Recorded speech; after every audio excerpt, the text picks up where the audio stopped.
Гамшигаас хамгаалах хууль тогтоомж түүний хэрэгжилт боловсрол гамшиг ёслоос өрсөн сэргийлэх чиглэлээр мэдээллийг бэлтгэн өргөдөг онцгой байдлын цаг нэвтрүүлэг ээлж дугаараа хүргэж байна.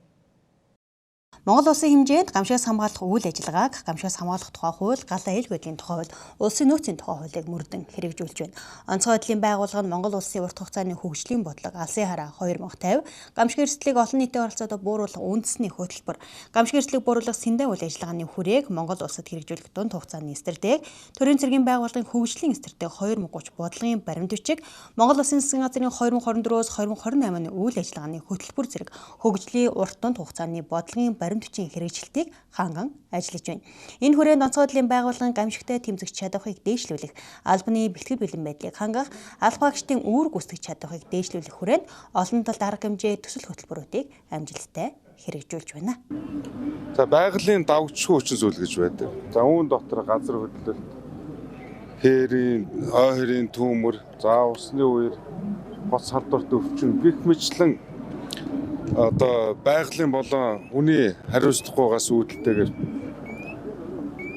эрсдлийн буюу гамшигын асуудлууд үүсдэг. За энэтэй бол улсын онцгой комиссийн даргын хувьд миний би хариуцлага хүлээж ажиллаж байгаа. За одоо ард байгаа энэ үзүүлэнгүүд бол одоо альва гамшигыг хохирол багтаа даван туулахад онцгой байдлын бие бүрэлдэхүүн хэрхэн яаж ажилдаг талаар одоо үзүүлэн тогтоодыг иргэдэд бас үзүүлж байна. Тэгээ энэ хүрээнд иргэдийн оролцоо маш чухал. Иргэдийн мэдлэг боловсрол бас их чухал. Иргэдийн хайхрамжгүй бөгөөд хариуцлагатай үүдэлтэйгээр олон асуудлууд гардаг. Үер болж байгаад ус руу шумбаад орж ил байдаг. Хоорой шилтгийн үед адаглаад татсан тамгиныхаа ишийг газар хайж ил байдаг. Гэх мэтлэн иргэдийн хариуцлагагүйгаас болж асар их хохирлууд учирдаг. Тэгэхээр иргэдтэйгээ чиглэлээр хамтран ажиллах, иргэдээ бас соён гэгээр үл энэ чиглэлийг бол мэдээж барина.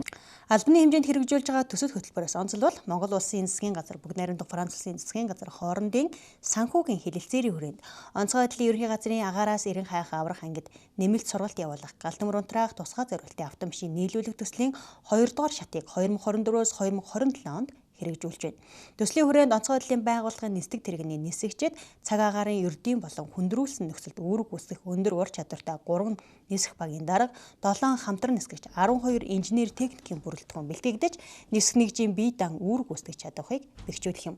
Мөн төслийн хүрээнд Галтмөр унтраах зориулалттай нийт 18 автомашин 21 мянган литр хөөс үүсгэгч бодис нийлүүлэгдэнэ. Харин Монгол улсын хөгжлийн бодлогын баримт бичгүүдэд туссан Азийн хөгжлийн банкны санхүүжилтээр хэрэгжиж байгаа Монгол улсад гамшигын зарлан мэдээллийн нэгдсэн тогтолцоог бэхжүүлэх төслийн хүрээнд гамшигын шуурхай удирдлага зарлан мэдээллийн төвийг 21 аймагт байгуулж гамшиг ослын дуудлагыг хүлээн авах зохицуулах системийг бүрдүүлнэ. Өөрөөр холбооны 5 оператор компани хэрэглэгчдэд гар утсаар дамжуулан гамшигын авилаас сэрэмжлүүлэх мэдээг шуурхай хүргэнэ. Телевизийн 82 сувг FM радиогийн 10 сувгаар нэгэн зэрэг гамшигын авилаас сэрэмжлүүлэх мэдээг дамжуулна. Улаанбаатар хотод нэмэлтээр 82 цамхаг, 2 хөдөлгөөн цамхаг, аймаг орон нутагт 80 дууд тохиолын цамхагийг тус шинээр суйрлуулна. Гамшигүйд холбоо зохион байгуулах хөдөлгөөнт холбооны системийг байгуулах юм а. Гадаад улс орны засгийн газрын хөнгөлөлтөө зээл, буцалтгүй тусламжийн өрөмж энэ хангамжийг сайжруулах бодлогыг төр засгаас авч хэрэгжүүлж байгаа. Тухайлбал одоо Франц, Монгол улсын засгийн газар хоорондын хөнгөлөлтөө зээлийн хүрээнд 18 нэгж гал унтраах тусгай зориулалтын өндөр барилга дээр гарсан галыг унтраах 18 автомашин нийлүүлэхээр бид нар ажиллаж байна. Эхний 4 нь одоо ороод ирсэн. Мөн агаараас одоо эрен хайх аврах ажиллагааны одоо нисдэг тэрэг шинэ одоо анги байгуулах ажил одоо явагдаж байна. Энэ хүрээнд одоо нисгч инженер техникийн ажилтнуудаа бэлтгэж байгаа. Азийн хөгжлийн банкны одоо санхүүжилтээр 100 сая долларын одоо төсөл хэрэгжүүлэхээр ажиллаж байна. Энд бол одоо нэгдүгээр одоо аврах болон гал унтраах аврах ажиллагааны одоо автомашин техник тоног төхөөрөмжийн хангамж, дээр нь одоо эрен хайх аврах ажиллагаанд ажиллаж байгаа одоо иргэдийн одоо хувц сэргилийн хангалтын асуудал. Ингээд энэ 3 одоо бүрэлдэхүүн ингэснээр энэ төсөл одоо ойрын хугацаанд хэрэгжүүл манай одоо онцгой байдлын албаны гамшигтай тэмцэх чадах нэг 80 орчим нэмэгдэх юм тооцоо судалгаа бол гарсан байна. Онцгой байдлын ерөнхий газрын агаараас эрен хайх аврах ангид нэмэлт сургалт явуулах, Галтмөр унтраах тусгай зориултын автомашин нийлүүлэх төслийн 2 дугаар шатыг хэрэгжүүлснээр улсын хэмжээнд гал унтраах тусгай зориултын автомашины хангалт 62.8%, хөөсөөр Галтмөр унтраах автомашины хангалт 30.9%, гал төмөр унтраах автомеханик шатны автомашины хангалт 83.3%-д хүрэх юм. Харин Монгол улсад гамшигын зарлан мэдээллийн нэгдсэн тогтолцоо бэхжүүлэх төсөл хэрэгжснээр Монгол улсын хэмжээнд гамшигын аюултаас эрт сэрэмжлүүлэх зарлан мэдээллийн тогтолцоо бүрдэж, гамшигаас өртсөн сэргийлэх орон нутгийн болон онцгой байдлын байгууллагын холбоо зарлан мэдээллийн техник хэрэгслийн бэлэн байдал дээшилж, гамшиг аюулт үзэгдэл ослыг хохирол багтаа даван туулах нөхцөл бүрдэх юм а. Монгол Улсын ерөнхийлөгч зэвсэгчний ерөнхий командлагч 2026 оны төрийн цэргийн болон хууль сахиулах байгууллагуудын залуу офицеруудын хөгжлийг дэмжих чил болгон зарласан. Үүнтэй холбогдуулан онцгой байдлын байгууллагаас албаагчдын нийгмийн баталгаа хангах, мэрэгжлийн ур чадварыг дээшлүүлэх хүрээнд олон талтай арга хэмжээг зохион байгуулан ажиллаж байна. Монгол Улсын ерөнхийлөгч зэвсэгчний ерөнхий командлагч Ухнаагийн хөрөлсөх төрийн цэргийн болон хууль сахиулах байгууллагуудын офицер, ахлагч нарт зориулсан зорилттой хөтөлбөрүүдийг хэрэгжүүлж байна. Энэ хүрээнд 2026 оныг залуу офицеруудын хөгжлийн жил болгон зарлаж, офицеруудын мэдлэг ур чадварыг нэмэгдүүлэх, мэрэгжлийн хөгжлийг дэмжих, нийгмийн идэх оролцоог хөрвүүлэх, харилцан туршлага солилцох, бусдад үлгэрлэн манлайлах чадварыг төлөвшүүлэхэд чиглэсэн цогц арга хэмжээнүүдийг төлөвлөн хэрэгжүүлж байна. Монгол Улсын ерөнхийлөгчийн тамирын газрын зарх хэмжээр ажлын хэсэг 1 сард байгуулагдсан. Үүнээс хойш Монгол Улсын төрийн цэргийн болон хууль сахиулах байгууллагын дэд дарга нарын оролцсон ажлын хэсэг маань бүх салбарт дээрээс залуучуудын хөгжлийн эрэлт хэрэгцээг сонсож авсан. Тэгэхээр залуучууд маань энэ дотор бахархмаар зүйл бол залуучууд цалин нэмээд өгөөч гэсэн үлээтэйгээр бид нар мэдээллийн технологийн шилжилт, хэмэл оюун ухаан, шинжлэх ухааны технологийн дэвшилтэд уялдсан энэ нийгмийн бий болж байгаа эрсдэлтийн хариу арга хэмжээ авч чадамжтай шинэ ур чадваруудад бидний сургаад өгөөч. Ялангуяа олон улсын стандарт, олон улсын сургалтын байгууллага, олон улсын хамтын ажиллагаанууд бид нар ур чадвараа нэмэгдүүлмээр байна. Буюу гадаад хэл технологийн ур чадвар нэмэгдэх холбоотой саналууд их ирсэн. Хоёрдугаарт нь нөгөө технологийн шилжилт мэдээллийн орон зайд хэлэлтэй үед бол залуучууд заавал ажлаасаа чөлөө аваад тодорхой хугацаагаар сурдаг биш. Захим зайн онлайн хэлбэрээр тасралтгүй сурдаг боломжийг хүртээмжтэй болгож өгөх асуудал яригдсан. За мэдээж 3 дугаарт нь өнөөдөр нөгөө Монгол улс төдийгүй олон улсын түвшинд тэр байгалийн гамшиг, технологийн осол, нийгмийн эдийн засгийн хүндрэлүүд эрсдэлтэй нэмэгдэж байгаа үед албан үүргээ гүйцэтгэх явцад албаагчдын эрүүл аюулгүй ажиллах, албар гүйцэх боломжийг нэмэгдсэн хөдөлмөр хамгаалал, тусгай хэрэгсэл нэмэгдүүлээч гэсэн хүсэлтүүд ирсэн. За тэгээд мэдээж залуучууд маань хөгжих, боловсруулахын тулд Монголын ирээдүйн гэр бүл, Монголын гэр бүлүүдийн нэг томоохон төлөөлөл учраас арга гэр нь амар тайван сэтгэл төвшин үүргээ гүйцэх боломжтой арга гэртэй байх учраас залуучуудынхаа нөгөө гэр бүлийн хөгжил, төрийн тусгай албаагчдын арга гэрийн хөдөлмөр эрхлэлтийг дэмжсэн бодлого хамруулж өгөөч гэж хүсэж ирсэн. Энэ утгаараа нийт 53 арга хэмжээний маань 30 орчим нь залуу офицеруудын арга гэрийн дэмжих, хөдөлмөр эрхлэлийг дэмжихтэй холбоотой асуудал. 30 орчим хувь нь залуучуудыг гадаад дотоодын мэрэгшүүлэх, гадаад хэл олгох, шинэ ажлын байрны шинэ шаардлагад нийцэн сургалтанд хамруулах арга хэмжээнүүд. За 30 орчим арга хэмжээ нь бол энэ Монгол улсын үндэсний аюулгүй байдлыг хангах цогц бодлогын хүрээнд төрийн цэргийн болон хууль сахиулах байгууллагын аль багчд маань бие биентэйгээ хамтран ажилладаг, гар нийлэмжтэй ажилладаг, гамшигын талбар, тийм ээ, тулааны талбарт бие биенийгээ орлон ажиллах, дэмжих чадвар, хамтын ажиллагааны чадвартай нэгэн арга хэрэгжүүлж байгаа. Миний хувьд бол залуу офицерын хувьд үргэлж өөрийгөө шинээр нээж цаг үетэйгээ уялдуулж бас хөгжүүлж явах хэрэгтэй гэж боддог. Цаг үе бүх байдал өөрчлөгдөж байна. Дэлхийн орчин тэр чигтээ глобалчлагдж байна.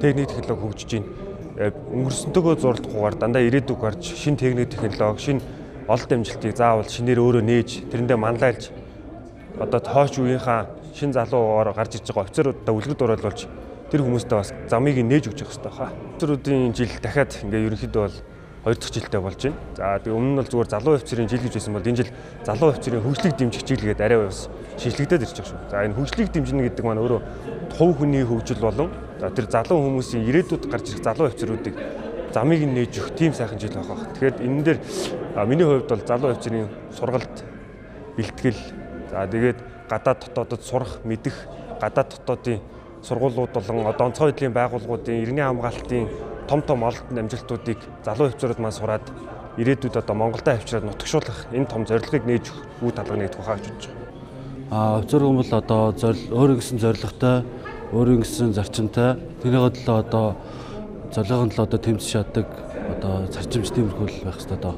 Онцгой байдлын алба багч байхад бол одоо төсвөр төвчээр, бие бэлдар, сэтгэл зүй бүх тал дээр одоо өөр дөрөө анхаарч бүх талаараа одоо хичээл зүтгэлтэй шаргуу өдөр болгон хөдөлмөрлөж онцгой байдлын алба багч байх тийм бахархан байдаг. Монгол Улсын ерөнхийлөг зөвсгөгчний ерөнхий командлагч 2026 оныг залуу офицеруудын жил болгон зарласантай холбогдуулан онцгой байдлын байгууллагаас бие бүрэлдэхүүний мэдлэг, ур чадвар, мэргэжлийн хөгжлийг дэмжих, манлайлах чадварыг төлөвшүүлэх зорилгоор онцгой байдлын байгууллага марш тусгай бэлтгэлийн аврах шалгаруулах төсвөр 2026 тэмцээнийг зохион байгуулж шилдэгүүдээ тодрууллаа. Мөн залуу офицеруудын хөгжлийн жилийн хүрээнд офицеруудын ажиллах орчин нөхцөлийг сайжруулах, мэргэжлийн ур чадвар хөгжлийг дэмжих, нийгмийн хариуцлага манлайллыг нэмэгдүүлэх хүрээнд алба агчдыг орон сууцны хөтөлбөрт хамруулах, эрдэм шинжилгээ судалгаа, спорт хэлэлцүүлэг, сургалт зэрэг олон талаар хэмжээг зохион байгуулахаар төлөвлөд байна. Монгол Улсын ерөнхийлөг зөвсгөгчний ерөнхий командлагч Ухнагийн хүрэлцэг 2023 оныг залуу офицерын жил, 2024 оныг ахлагчийн жил, 2025 оныг ахлах офицеруудын жил болгон зарлаж, алба агчдын ажиллаж амьдрах орчин нөхцөл, нийгмийн хамгааллыг сайжруулах, мэдлэг чадварыг дээшлүүлэх, албаны хандлага, ихтгэл үнэмшил, урам зоригийг нэмэгдүүлэх зэрэг олон талаар хэмжээг зохион байгуулсан юм а. Онцгой байдлын цаг нэвтрүүлэг тог томилог болонгаар үргэлжлэн та бүхэндээ хүрч байна. Энэ удаагийн тог томилог болонд сүүлийн 20 жилийн хугацаанд улсын хэмжээнд бүртгэгдсэн гамшиг аюулт үзэгдэл ослын нөхцөл байдал болон 2026 он гарсаар 1-ээс 3 дугаар сар буюу эхний 1-р улиралд бүртгэгдсэн гамшиг аюулт үзэгдэл ослын нөхцөл байдлын талаарх мэдээллийг танилцуулъя. Эхлээд та бүхэндээ сүүлийн 20 жилийн хугацаанд бүртгэгдсэн мэдээллийг танилцуулъя. Улсын хэмжээнд сүүлийн 20 жилийн хугацаанд тохиолдсон гамшиг аюулт үзэгдэл ослын буюу ус загварын гаралтай, геологийн гаралтай, биологийн гаралтай аюулт үзэгдлийн дуудлагын хамгийн өндөр хувийг бол галт төмрийн тохиолдол эзэлж байна. Гамшиг осол аюулт үзэгдлийн тохиолдлыг өмнөх 10 жилийг сүүлийн 10 жилтэй нь харьцуулаад үзэх юм бол нийт тохиолдлын тоо 24.8%-аар өссөн үзүүлэлттэй байгаа юм. Дэлгэрүүлээд та бүхэндээ танилцуулбал объектын галт төмөр 24.8%, биологийн гаралтай аюулт үзэгдэл 77.3%, хүний үйл ажиллагаатай холбоотой осол 73.9%, геологийн гаралтай осол 68.8%, ус цагварын гаралтай осол 52.4%-ийг эзэлж байна. Харин 2026 он гарсаар 1-ээс 3 дугаар саруудад буюу эхний 1-р улиралд улсын хэмжээнд 1214 удаагийн гамшиг аюулт үзэгдэл ослын тохиолдол бүртгэгдэж, төв орон нутгийн онцгой байдлын байгууллагын алба агчид үүрэг гүйцэтгэн ажиллалаа. За алба агчид эдгээр гамшиг аюулт үзэгдлийн ослоо улмаас 1568 хүний амь насыг авран хамгаалж 303 тэрбум төгрөгийн эд хөрөнгийг авран хамгаалсан байна. Харин гамшиг аюулт үзэгдэл ослын улмаас 61 хүн амь насаа алдаж, 60 хүн бэртэж хэмтэн 8.1 тэрбум төгрөгийн шууд хохирол учирсан байна. За энэхүү улсын хэмжээнд тохиолдсон гамшиг аюулт үзэгдэл ослын нөхцөл байдлыг хувилж харуулах юм бол эдгээр дуудлагын хамгийн өндөр хувийг буюу 78.8%-ийг бол галт төмрийн дуудлага эзэлж байна. За 1.5%-ийг ой хэрийн төмөр, 1.1%-ийг ус цагварын гаралтай аюулт үзэгдэл, за 15.6%-ийг аюул ослын дуудлага, 1%-ийг газар хөдлөлт, 2%-ийг биологийн гаралтай аюулт үзэгдлийн дуудлага эзэлсэн байна. Тохиолдсон гамшиг аюулт үзэгдэл ослын хор уршиг арилгах ажиллагаанд онцгой байдлын байгууллагын давхарцсан тоогоор 7586 албагч 1718 техник хэрэгсэлтэйгээр ажиллаж хор уршиг арилгах ажиллагаанд оролцлоо. Гамшиг аюулт үзэгдэл ослын тохиолдлын дийлэн хувийг ахуйн хүрээний галт төмрийн дуудлага эзэлж байгааг та бүхэн мэдээлэлээс харсан баг. Тиймээс иргэд та бүхэн мэргэжлийн байгууллагаас өгж байгаа заавар зөвлөмжийг дагаж галт төмрийн аюулаас урьдчилан сэргийлэх мэдлэгийн дээшлүүлж урьдчилан сэргийлэх арга хэмжээг хэрэгжүүлдэг байхыг уриалж байна. Онцгой байдлын цаг нэвтрүүлэг энд хүрээд өндөрлөж байна.